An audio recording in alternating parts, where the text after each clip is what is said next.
Ul's tendrils twitched nervously as he stared at the rapidly blinking warning lights on the control panel of the merchant ship Stellar Wind Star. The soft bioluminescent glow that usually emanated from his gelatinous body had dimmed to a dull flicker, reflecting his growing anxiety. "Gloop, what's the status of the quantum drive?" Alu burbled, his voice resonating through the ship's atmosphere of nutrient-rich fluid. Gloop, the ship's engineer, oozed her way across the bridge, leaving a glistening trail behind her. "Not good, Captain," she replied. "The drive's crystalline matrix has completely shattered. We're dead in the void." Alu's body rippled with concern. The Stellar Winds was a modest vessel, designed for short cargo runs between the closely packed worlds of the Holop Confederacy. They had pushed their luck taking on this long-haul contract, lured by the promise of hefty profits. Now, stranded in uncharted space between spiral arms, those profits seemed like a distant dream. "Sploof, any luck with the distress beacon?" Alu asked, turning his eye stalks toward the communications officer. Sploof's tendrils drooped despondently. "Negative, Captain. Our signal's too weak to reach any Holop outposts. We're too far off the standard trade routes." A heavy silence settled over the bridge, broken only by the gentle sloshing of the life-sustaining fluid that filled the ship. The crew of 5 HUPs exchanged worried glances, their translucent bodies reflecting the dim emergency lighting. "What about our life support systems?" Alu asked, dreading the answer. Gloop consulted her datapad, her inner organs visibly churning with stress. "At current consumption rates, we have about 3 standard cycles before our nutrient fluid becomes too toxic to sustain us." Alu felt a wave of despair wash over him. 3 cycles, nowhere near enough time for a rescue mission to reach them, even if anyone knew they were out here. He looked at his crew, at the fear evident in the way their bodies pulsated erratically. He had led them into this situation, he had to find a way out. "All right," Alu said, forcing confidence into his voice. "Sploof, start cycling through all known emergency frequencies, even the old ones. Gloop, see if you can rig up some kind of signal booster using non-essential systems. Floop and Droop, start inventorying our supplies. Maybe we can stretch our resources further than we think." As the crew sprang into action, Alu retreated to his private quarters. Once alone, he allowed his body to lose cohesion slightly, spreading out in a gesture of utter exhaustion and worry. On his datapad, he pulled up an image of his spawning pool back home, with dozens of tiny HUPs floating peacefully, his offspring waiting for his return. He had to find a way back to them. Hours passed, each moment bringing them closer to their doom. The mood on the bridge grew increasingly desperate as every attempt to boost their signal or extend their supplies met with failure. Just as Alu was about to give up hope, Sploof's voice cut through the gloom, tinged with excitement. "Captain, I found something." Alu rushed to the communication station, his body leaving a wake in the ship's fluid. "What is it, Sploof?" "It's an old frequency, ancient, really. I almost missed it, but it's still active, and our signal might just be strong enough to reach it." Alu felt a glimmer of hope. "Do it. Send out the distress call. At this point, we have nothing to lose." Sploof's tendrils danced over the console, composing and sending their desperate plea into the void. The message was simple: coordinates, the nature of their emergency, a plea for assistance in any form. As the signal pulsed out into space, Alu addressed his crew. "Now we wait, and we hope someone, somewhere, might just hear us." Little did Alu know that their call for help was about to be answered in a way that would challenge everything the HUPs thought they knew about the galaxy and its inhabitants. As the Stellar Winds drifted silently in the vast emptiness of space, legend was making its way towards them, a relic of a history they had never imagined. Alu's eye stalks drooped with exhaustion as he monitored the ship's rapidly depleting life support systems. It had been nearly 2 cycles since they'd sent out their desperate plea for help, and hope was fading fast. Suddenly, Floop's voice cut through the gloomy silence. "Captain, I'm detecting something on long-range sensors." Alu's body rippled with a mix of excitement and apprehension. "What is it, Floop?" "A ship." Floop's tendrils danced frantically over the sensor controls. I'm not sure, Captain. It's massive. Far larger than any ship I've ever seen. And it's approaching fast. The crew gathered around the view screen, their gelatinous bodies quivering with anticipation. At first, they saw nothing but the star-speckled void. Then, gradually, a shape began to emerge. By the great spawning pool, Gloop whispered, her voice filled with awe. What they saw defied comprehension. It wasn't just a ship, it was a behemoth, a celestial body in its own right. As it drew closer, they could make out details, massive gun emplacements larger than entire hull-up cities, vast hangars that could swallow fleets, and engines that glowed like small suns. It's the size of a small moon, Sploof said, his voice barely audible. Alu felt a wave of fear wash over him. Had they inadvertently summoned some ancient world-destroying weapon? But before he could voice his concerns, the communications panel lit up. Unknown vessel, this is the TSS Lexington responding to your distress call. Do you read us? The voice was unlike anything the Hubs had ever heard, resonating strangely in their fluid-filled environment. Alu hesitated for a moment before responding. This is Captain Alu of the merchant vessel Stellar Wind Star. We read you, TSS Lexington Star. We're in dire need of assistance.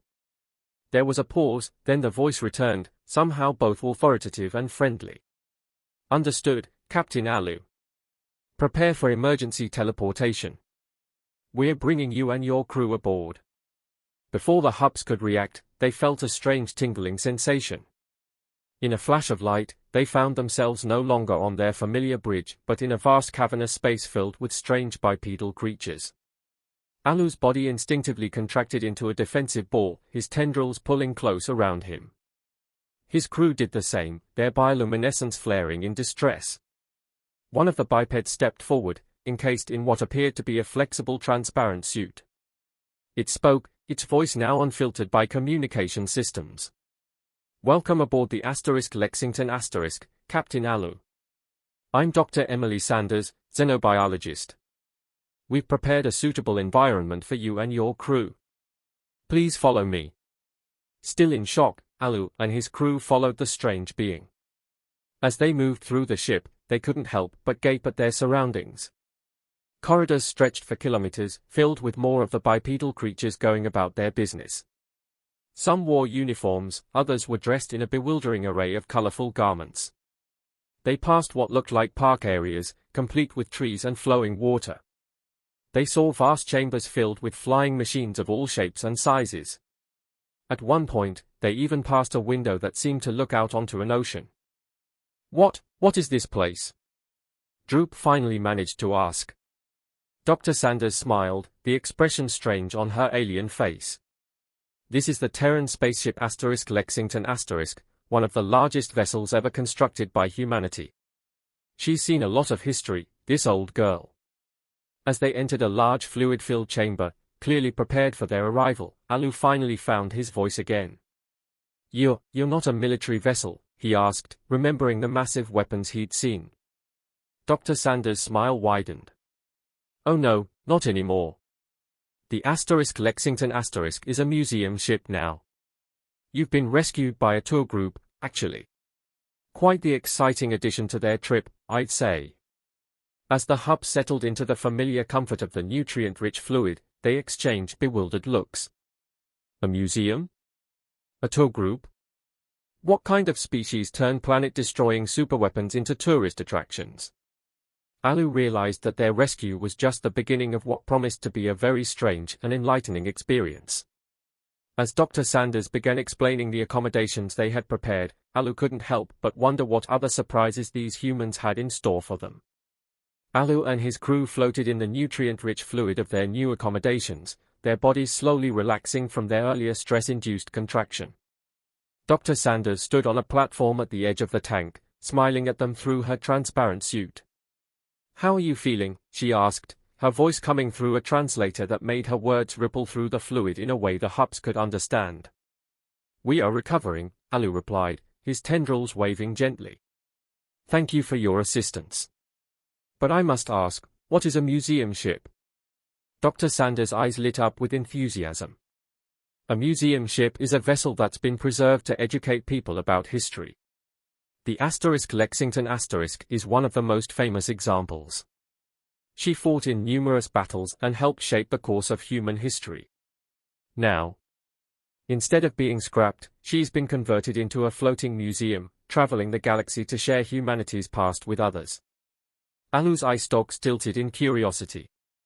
And you no longer use such ships for war? Dr. Sanders shook her head. Not anymore. Humanity has come a long way since the days when we relied on ships like this for defense. We've established peaceful relations with most of the known galaxy, and our military efforts are now focused on exploration and cooperation. Alu absorbed this information, his body pulsing with a mixture of relief and awe. These humans had once been warriors, like so many other species in the galaxy, but they had evolved beyond that. And what will happen to us now? He asked. Dr. Sanders smiled warmly. We'll take you back to a civilized star system where you can get the repairs you need. In the meantime, you're welcome to explore the Lexington and learn about humanity's history. Alu exchanged glances with his crew. They had been prepared for the worst: abandonment, starvation, even death. Instead, they had been rescued by a species that had turned its war machines into monuments of peace. Perhaps, Alu thought, there was hope for the galaxy after all. As the days passed, the Hups began to adjust to life aboard the Lexington star. They floated through the ship's various environments, marveling at the displays of human history and culture. They learned about the rise and fall of empires, the exploration of new worlds, and the eventual unification of humanity under a common goal of peace and discovery. The human crew and tourists aboard the ship were equally fascinated by the Hups. They asked endless questions about their biology, culture, and homeworld. In turn, the Hups found themselves growing more comfortable with these strange bipeds, their initial fear giving way to curiosity and even friendship. By the time the Lexington finally reached a star system with the facilities to repair the stellar winds Alu and his crew had become minor celebrities aboard the museum ship. They had shared stories, laughed, and learned with their human hosts. As they prepared to depart, Alu found himself reflecting on the journey they had taken, not just through space, but through the unknown reaches of understanding and cooperation. Thank you, Dr. Sanders, Alu said as they prepared to board their newly repaired ship. You and your people have shown us a kindness we will never forget. Dr. Sanders smiled, her eyes crinkling at the corners. It was our pleasure, Captain Alu. Safe travels to you and your crew. And remember, if you ever find yourselves in trouble again, don't hesitate to call for help. You never know who might be listening. With that, the Hups returned to their ship, their bodies glowing with renewed hope and optimism. As the stellar winds set course for home, Alu looked out at the vast expanse of space, no longer feeling so small and isolated. They had made new friends, discovered new possibilities, and learned that even in the darkest reaches of the void, there was always a chance for light to find them.